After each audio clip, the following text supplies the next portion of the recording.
എന്നാത്മാവിലെ ചുടുനെടുവീർപ്പുകൾ എല്ലാം ആനന്ദമായെന്നു മാറ്റുന്നവൻ, എൻ്റെ അകതാരിലേറും മുറിപ്പാടുകൾ മൃദു സ്നേഹത്താൽ സുഖമാക്കാനണയുന്നവൻ.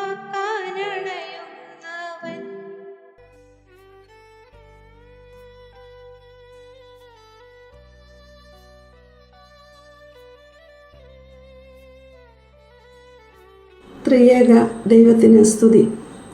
പ്രശസ്ത റഷ്യൻ സാഹിത്യകാരൻ ഫയദോർ ദസ്തേവ്സ്കി തൻ്റെ ജീവിതത്തിൽ പിന്തിരിഞ്ഞു നോക്കിക്കൊണ്ട് പറയുന്ന ഒരു സന്ദർഭമുണ്ട്.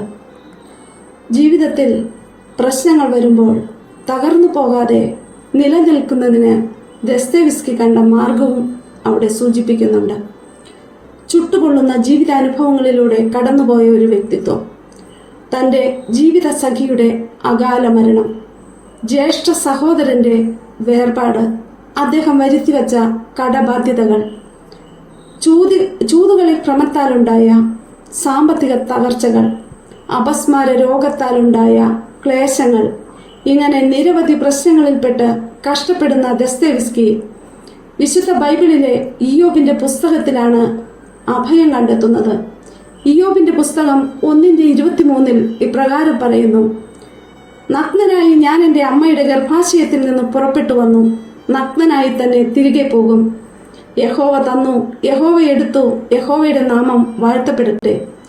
ഇയ്യോബിന്റെ സകല സമ്പത്തും സൗഭാഗ്യങ്ങളും നഷ്ടപ്പെടുമ്പോഴും പാപം ചെയ്യാതെ ദൈവത്തെ കുറ്റപ്പെടുത്താതെ മുന്നേറുന്ന രംഗമാണ് നമ്മൾ അവിടെ കാണുന്നത്.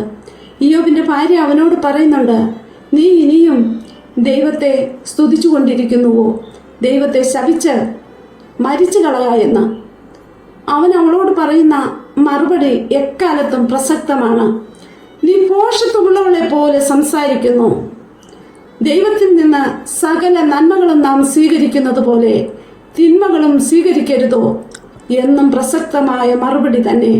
ജീവിതത്തിൽ പ്രതിസന്ധികളും കഷ്ടതകളും വരുമ്പോൾ തകർന്നു പോകാതെ, തളരാതെ, പ്രത്യാശ വെച്ച് ദൈവത്തിൽ ആശ്രയിച്ച് ജീവിക്കാൻ നമുക്ക് ഇടവരുത്തട്ടെ. ദൈവത്തിന്റെ നാമം മാത്രം മഹത്വകൃതമാകട്ടെ. ദൈവമേ, പ്രതികൂലതകളിൽ തളർന്നു പോകാതിരിക്കാൻ ഞങ്ങൾക്ക് കരുത്തേകണമേ. ആമീൻ.